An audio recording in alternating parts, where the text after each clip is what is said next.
ഞാനിങ്ങനെ ഡ്യൂട്ടിക്ക് പോയിക്കൊണ്ടിരിക്കുന്ന സമയത്ത് പെട്ടെന്നൊരു ദിവസം എൻ്റെ റൈറ്റ് ഐ, ഞാൻ രാവിലെ എണീറ്റ് ഡ്യൂട്ടിക്ക് പോകാൻ റെഡി ആയിക്കൊണ്ടിരിക്കുമ്പോൾ റൈറ്റ് ഐ ബ്ലറായി കിടക്കുന്നുണ്ട്. എൻ്റെ ലൈഫ് ഇങ്ങനെ ഇങ്ങനെ ഇങ്ങനെ ഇഞ്ചിഞ്ചായി സ്റ്റോപ്പായി പോകുമെന്നുള്ള ഭയങ്കര ടെൻഷനായിരുന്നു. എനിക്ക് ക്യാൻസർ ആണോയെന്ന് എൻ്റെ അടുത്ത് ഡയറക്റ്റ് വന്ന് ചോദിച്ച ആൾക്കാരുണ്ട്. ഹലോ, എന്താണ് എല്ലാവരുടെയും വിശേഷമൊക്കെ? എല്ലാവരും ഹാപ്പി ആയിട്ട് ഹെൽത്തി ആയിട്ട് ഇരിക്കാമെന്ന് വിചാരിക്കുന്നു. ഞാനും ഹാപ്പി ആയിട്ട് ഹെൽത്തി ആയിട്ട് ഇങ്ങനെ പോകുന്നുണ്ട്. എൻ്റെ ഫാമിലി അൽഹംദുലില്ലാഹ് ഉഷാറായിട്ട് പോകുന്നുണ്ട് കേട്ടോ. അപ്പോൾ ഇന്ന് ഡെയിലി ഞാൻ ഇട്ട് വെറുപ്പിക്കുന്ന വ്ളോഗൊന്നുമല്ല. ഇന്ന് ഞാൻ കുറച്ച് സമയം സംസാരിക്കാൻ വേണ്ടി വന്നിരിക്കുകയാണ് കേട്ടോ.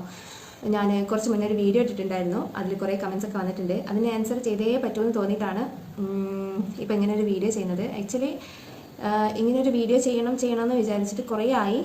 3 മാസം മുന്നേ ഇട്ട വീഡിയോക്ക് ഇപ്പോഴാണോ കണ്ടിന്യൂറ്റിയിൽ വീഡിയോ ഇടുന്നതെന്ന് ചോദിച്ചാൽ എനിക്ക് സത്യം പറഞ്ഞാൽ സമയമില്ലായിരുന്നു. കുറച്ചധികം ബിസി ആയിപ്പോയി. ഞാൻ പ്രതീക്ഷിക്കാണ്ട് എന്തൊക്കെയോ ഇങ്ങനെ ലൈഫിൽ സംഭവിച്ചപ്പോൾ അതുമായിട്ട് ഞാൻ ബിസി ആയിട്ട് ഇങ്ങനെ പോയതാണ്. അപ്പോൾ ഇപ്പോഴും എനിക്ക് അതിലിങ്ങനെ കമൻസ് വന്നുകൊണ്ടിരിക്കുന്നുണ്ട്. ഇനി അതിങ്ങനെ ലേറ്റ് ആക്കണ്ട, അതിന് റിപ്ലൈ കൊടുക്കാനുള്ള സമയം അതിക്രമിച്ച് കഴിഞ്ഞു എന്ന് തോന്നിയിട്ടാണ് ഇപ്പം ഞാൻ ഇരുന്ന് ഈ വീഡിയോ എടുക്കുന്നത്. അപ്പോൾ നമുക്ക് കാര്യത്തിലേക്ക് കിടക്കാം. ഞാൻ ആക്ച്വലി യൂട്യൂബ് തുടങ്ങിയിട്ട് 4 മാസമായി. 3 മാസം മുന്നെയാണ് ഞാൻ ആ വീഡിയോ അപ്ലോഡ് ചെയ്തത്. വേറൊന്നുമല്ല, ഞാനൊരു അസുഖം സർവൈവ് ചെയ്യുന്നുണ്ട്. എൻ്റെ വീഡിയോ കണ്ടിന്യൂസ് ആയിട്ട് കാണുന്ന ആൾക്കാർക്കറിയാം എനിക്കൊരു അസുഖമുണ്ട്. അസുഖം എന്താണെന്ന് വെച്ചാൽ എൻ്റെ ബ്രെയിനിൽ കുഞ്ഞ് 2 ട്യൂമറുണ്ട്. ആരും പേടിക്കേണ്ട, ക്യാൻസറസ് ആയിട്ടിരിക്കുന്ന ആളൊന്നും അല്ല ഞാൻ. അതിലേക്കൊക്കെ പോവാം. കുറേ ആളുകൾക്ക് ഒരുപാട് സംശയങ്ങളുണ്ട്. അങ്ങനെ എല്ലാ സംശയങ്ങൾക്കും കൂടെ ഉള്ള ഒരു ഉത്തരം, അതിൻ്റെ കൂടെ എൻ്റെ ഇതുവരെയുള്ള ഈ ഒരു ജേണി എങ്ങനെയാണെന്നുള്ളതും കൂടെ നിങ്ങൾക്ക് പറഞ്ഞു തരാൻ വേണ്ടിയിട്ടാണ് ഇങ്ങനെ ഒരു വീഡിയോ എടുക്കുന്നത്. ചിലപ്പം എൻ്റെ ഈ ചാനൽ എന്താ പറയുക, മറ്റുള്ളവർക്കും കൂടെ ഉപകാരമാവുന്ന ഒരു വീഡിയോ ആയിട്ട് ഇത് മാറുമെന്ന് എനിക്ക് തോന്നുന്നു. വേറെ ഒന്നും എൻ്റെ ഡെയിലിയുള്ള റൊട്ടീനും കാര്യങ്ങളൊക്കെ ഇങ്ങനെ ജസ്റ്റ് കണ്ട് അതിങ്ങനെ ആസ്വദിക്കാമെന്നല്ലാണ്ട് എന്തെങ്കിലും ഒരു ഹെൽപ്ഫുൾ ആയിട്ടുള്ളൊരു വീഡിയോ എന്ന് പറയാൻ ചിലപ്പോൾ ഇതായിരിക്കും ഉണ്ടാവാമെന്ന് എനിക്ക് തോന്നുന്നു. അതുകൊണ്ടാണ് ഇങ്ങനൊരു വീഡിയോ ചെയ്യുന്നത്. ഞാൻ ഇതിന് മുന്നേറ്റ വീഡിയോ, അതായത് 3 months ബിഫോർ ഞാൻ വീഡിയോ ഇട്ടെന്ന് പറഞ്ഞില്ലേ, ആ ടൈമിൽ ഞാൻ ഒരുപാട് ആലോചിച്ചിട്ടുണ്ടായിരുന്നു. ഞാനൊരു ബിഗിനറാണല്ലോ. അപ്പോൾ ഇപ്പം അങ്ങനെ ഒരു വീഡിയോ ഇട്ടാൽ എനിക്ക് നെഗറ്റീവ്സ് വരുമോ, ഞാൻ എന്തോ സിമ്പതിക്ക് വേണ്ടി ചെയ്തതാണോ എന്നൊക്കെ ആരെങ്കിലും കരുതുമെന്നൊക്കെ നല്ല പേടിയുണ്ടായിരുന്നു കേട്ടോ. പക്ഷേ ആൾക്കാർ അതിൻ്റെ ആ ഒരു പോസിറ്റീവ് സെൻസിൽ തന്നെ എടുത്തു. എനിക്ക് വേണ്ടി ഒരുപാട് പേര് പ്രാർത്ഥിക്കുന്നുണ്ടെന്ന് പറഞ്ഞു. പിന്നെ എൻ്റെ കൂടെ ഉണ്ട്, പിന്നെ പേടിക്കേണ്ട, അങ്ങനെ കുറച്ച് ഇൻസ്പയർഡ് ആയിട്ടുള്ള കമൻസ് ഒക്കെ കണ്ടപ്പോൾ എനിക്ക് ഭയങ്കര സന്തോഷമായി. എന്നെ കാണുകയോ മുൻ പരിചയമോ ഒന്നും ഇല്ലാത്ത ആൾക്കാരാണ് ഇപ്പോൾ എന്നെ സ്നേഹിക്കാനുള്ളതെന്ന് അറിഞ്ഞപ്പോൾ എനിക്ക് ഭയങ്കരമായിട്ട് സന്തോഷമായി. എൻ്റെ ഹൃദയത്തിൽ എന്ന് പറയുന്ന കാര്യമാണ് കേട്ടോ. പിന്നെ അതിൻ്റെ കൂടെ തന്നെ എനിക്ക് ഒരുപാട് ഡൗട്ട്സ് ഉണ്ട്. എൻ്റെ സെയിം സിറ്റുവേഷനിലൂടെ പോകുന്ന ആൾക്കാരുണ്ട്, സെയിം അസുഖമുള്ള ഡയഗ്നോസ് ചെയ്ത ആൾക്കാരുടെ കമൻസ് ഉണ്ട്. പിന്നെ എന്താ പറയുക, അതിൽ ചിലർ നേരിട്ട് പറഞ്ഞവരുണ്ട്, ചിലരുടെയൊക്കെ മക്കൾ സെയിം അസുഖമുള്ളവരാണെന്ന് പറഞ്ഞിട്ടുണ്ട്. പിന്നെ അവർക്ക് ഒരുപാട് സംശയങ്ങളുണ്ട്. ഡയഗ്നോസ് ചെയ്ത് നിൽക്കുന്ന ആൾക്കാരുണ്ട്. ബെറ്റർ ആയിട്ടുള്ള ഹോസ്പിറ്റൽ ഏതാ, ഞാൻ കാണിക്കുന്ന ഹോസ്പിറ്റൽ ഏതാ, ഏത് ഡിപ്പാർട്ട്മെൻറ്റാണ് കാണിച്ചതെന്നൊക്കെ ചോദിച്ച ആൾക്കാരുണ്ട്. എല്ലാവർക്കും കൂടെ ഉള്ളൊരു ഉത്തരമാണ് ഞാൻ ഈ വീഡിയോയിലൂടെ കൊടുക്കുന്നത്. ഞാൻ ഇപ്പം ഇങ്ങനെ നിർബന്ധിച്ച് ഈ വീഡിയോ ചെയ്യുന്നത് എന്താണെന്ന് വെച്ചാൽ, എനിക്ക് അസുഖം ഡയഗ്നോസ് ചെയ്ത സമയത്ത്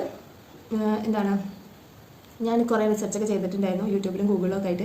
പക്ഷേ എൻ്റെ സെയിം അസുഖമുള്ള ആരുടെയും റിവ്യൂ എനിക്ക് കാണാൻ പറ്റിയിട്ടില്ല കേട്ടോ. ഉണ്ട്, സെയിം അസുഖമുള്ളതൊക്കെ ഉണ്ട്, പക്ഷേ മലയാളത്തിൽ അങ്ങനെ ആരും ചെയ്തിട്ടില്ല എന്നാണ് എനിക്ക് തോന്നുന്നത്. ഇപ്പോൾ ഉണ്ടാവും, ഞാൻ സെർച്ച് ചെയ്തിട്ടില്ല. എനിക്ക് ആക്ച്വലി ഈ അസുഖം തുടങ്ങിയിട്ട് 1.5 വർഷമായി. 1.5 വർഷമായിട്ട് ഇതിൻ്റെ കൂടെ ഉണ്ട്. ആ 1.5 വർഷം മുന്നേ ആണ് ഞാൻ ഇത് ചെക്ക് ചെയ്തോണ്ട് ഇരുന്നത്. അപ്പോൾ ആരും ഇല്ലായിരുന്നു എൻ്റെ സെയിം അസുഖം. പക്ഷേ ബ്രെയിൻ ട്യൂമർ ഉള്ള ഒരുപാട് വരുന്നത് പല ടൈപ്പ് ഓഫ് ട്യൂമേഴ്സ് സർവൈവ് ചെയ്യുന്ന ആൾക്കാരാണ്. എൻ്റെ സെയിം അല്ല, ക്യാൻസേഴ്സ് ആയിട്ടുള്ള ഒരുപാട് ആൾക്കാരുടെ സ്റ്റോറീസും റിവ്യൂവും അങ്ങനെ കുറേ കാര്യങ്ങളുണ്ട്. പിന്നെ ഡോക്ടേഴ്സിൻ്റെ ഇപ്പം എൻ്റെ സെയിം അസുഖം സെർച്ച് ചെയ്യുമ്പോൾ ഡോക്ടേഴ്സ് അസുഖത്തിനെ കുറിച്ച് സംസാരിക്കുന്നതൊക്കെ ഉണ്ട്. അല്ലാതെ ഒരാളുടെ ലൈഫിൽ നടന്നിട്ട് അവരെങ്ങനെ സർവൈവ് ചെയ്യുന്നത്, എങ്ങനെ ഫേസ് ചെയ്തെന്നുള്ളതൊന്നും എനിക്ക് കാണാൻ പറ്റിയിട്ടില്ല കേട്ടോ. അതുകൊണ്ട് തന്നെയാണ് ഞാൻ ഇങ്ങനെ ഒരു വീഡിയോ ചെയ്യുന്നത്. ആർക്കെങ്കിലുമൊക്കെ ഹെൽപ്ഫുൾ ആവട്ടെ. അപ്പോൾ നമ്മൾ ഇതുവരെ വെൽക്കം ചെയ്തില്ല എൻ്റെ ചാനലിലേക്ക്. Welcome to Afsee's world. It's me Rasi. Video ആദ്യമായിട്ട് കാണുന്ന ആൾക്കാരുണ്ടെങ്കിൽ അവർക്ക് വേണ്ടിയിട്ട് ജസ്റ്റ് ഇൻട്രൊഡ്യൂസ് ചെയ്യാൻ തന്നെ, ഞാൻ ഹഫ്സിന, എന്നെ ഹഫ്സി എന്ന് വിളിക്കുന്നതാണ് എനിക്കിഷ്ടം. ഈ ചാനൽ സ്റ്റാർട്ട് ചെയ്യാനുള്ള കാരണം തന്നെ എന്താ പറയുക, എനിക്ക് ഈ അസുഖത്തോടനുബന്ധിച്ച് എനിക്ക് ഡിപ്രഷനൊക്കെ വന്നിട്ടുണ്ടായിരുന്നു.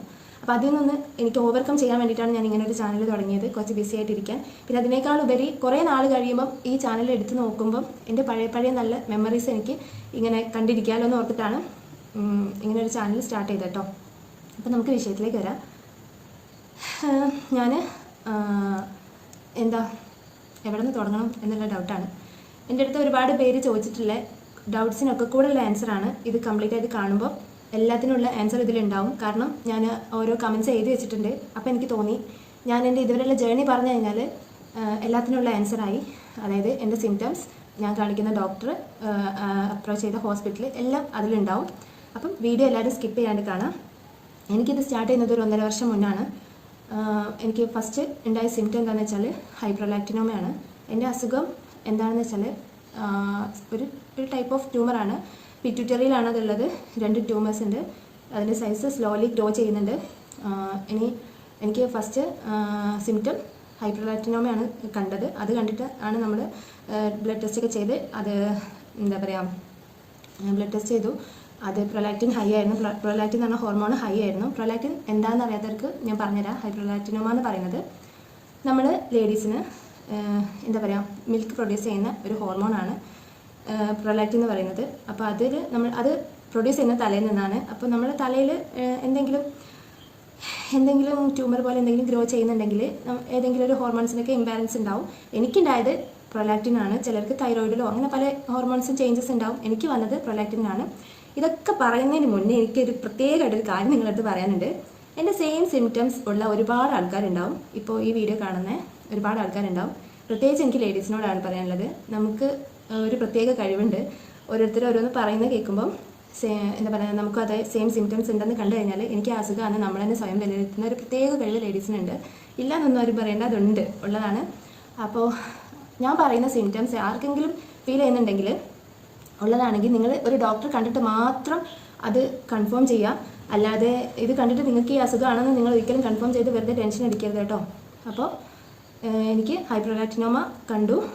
എനിക്ക് ആ ഹോർമോണ് നമുക്ക് നോർമൽ സ്റ്റേജ്, അതായത് ഈവൻ നമ്മളിപ്പം ആഫ്റ്റർ ഡെലിവറിയിൽ ഫസ്റ്റ് ടൈമിലൊക്കെ നമുക്ക് ഒരു 100 ലിറ്റിൽ മോർ ദാൻ ഒക്കെ ഉണ്ടാവും എന്നാണ് ഡോക്ടർ പറഞ്ഞത്. എനിക്കപ്പം 200 മോർ ദാൻ ഉണ്ടായിരുന്നു. അപ്പോൾ തന്നെ ഞാൻ കണ്ട ഗൈനക്കോളജി ഡോക്ടർ പറഞ്ഞു തലയിൽ ട്യൂമർ പോലെ എന്തോ വളരുന്നുണ്ടാവുമെന്ന്. അത് കേട്ട സമയത്ത് എൻ്റെ ഇങ്ങനെ തലയിൽ കൂടെ ഇങ്ങനെ എന്താ പറയുക പുക പോകുന്ന പോലെ ഞാൻ ആകെ ഫ്രീസായ പോലെ ആയിരുന്നു. എൻ്റെ ഫോണിൽ ചാർജ് കുറവാണ്, ഒരു മിനിറ്റ്. അപ്പോൾ ഞാൻ ആകെ ടെൻഷനായി. ഞാൻ പുറത്ത് വന്നിട്ട് കരയുക ചെയ്തത്. അപ്പോൾ എന്താണെന്ന് അറിയാൻ വേണ്ടി ഹസ്ബൻഡ് അകത്ത് കയറി ഡോക്ടറെ അടുത്ത് ചോദിച്ചു ഏതാണെന്നൊക്കെ കറക്റ്റ് ചോദിച്ചു. അറിഞ്ഞപ്പോൾ ഡോക്ടർ പറഞ്ഞു എൻ്റെ അടുത്ത് ഓൾറെഡി ഇടയ്ക്ക് വെച്ച് ഇതൊന്ന് കട്ടായിപ്പോയി. എൻ്റെ അടുത്ത് ഓൾറെഡി ഡോക്ടർ ഇത് സംസാരിച്ചിട്ടുണ്ടായിരുന്നു കേട്ടോ. ട്യൂമർ പോലെ എന്തോ വളരുന്നുണ്ടാവും, അത് കൺഫേം ചെയ്യാൻ എൻഡോക്രൈനോളജി ഡോക്ടർ എന്ന് കാണണം, അതിൻ്റെ കൂടെ തന്നെ MRI എടുക്കണം എന്ന് പറഞ്ഞിട്ടുണ്ടായിരുന്നു. പക്ഷേ എനിക്കതൊന്നും തലയിലേക്ക് കയറിയിട്ടില്ല. എൻ്റെ ഹസ്ബൻഡ് ചോദിച്ച് മനസ്സിലാക്കിയിട്ടാണ് പിന്നെ ഞങ്ങൾ അടുത്ത ദിവസം തന്നെ അപ്പോയിൻമെൻറ്റ് എടുത്ത് എൻഡോക്രൈനോളജി കാണിച്ചു. എന്നിട്ട് MRI ആ ദിവസം തന്നെ എടുത്തു. ആ ടൈമിലൊക്കെ ഞാൻ എടുത്തൊരു ടെൻഷൻ, എനിക്കറിയില്ല എൻ്റെ ലൈഫിൽ ആദ്യമായിട്ട് അത്രയും വലിയൊരു ചലഞ്ച് വരുന്നത്. അപ്പോൾ ഞാൻ MRI ഒക്കെ എടുത്ത് ഡോക്ടർ അന്ന് പറഞ്ഞ മെഷർമെൻറ്റ് എനിക്ക് ഇപ്പോഴും ഓർമ്മയുണ്ട്. ജസ്റ്റ് പിമ്പിൾസിൻ്റെ അത്രയേ ഉള്ളൂ. നമ്മുടെ ഫേസിലൊക്കെ വരുന്ന പിമ്പിൾസ് ഉണ്ടല്ലോ, ആ പിമ്പിൾസിൻ്റെ അത്രയേ ഉള്ളൂ. പക്ഷേ 2 ഉണ്ട്. അത് നമ്മളുടെ ഗ്ലാൻഡിലാണുള്ളത്.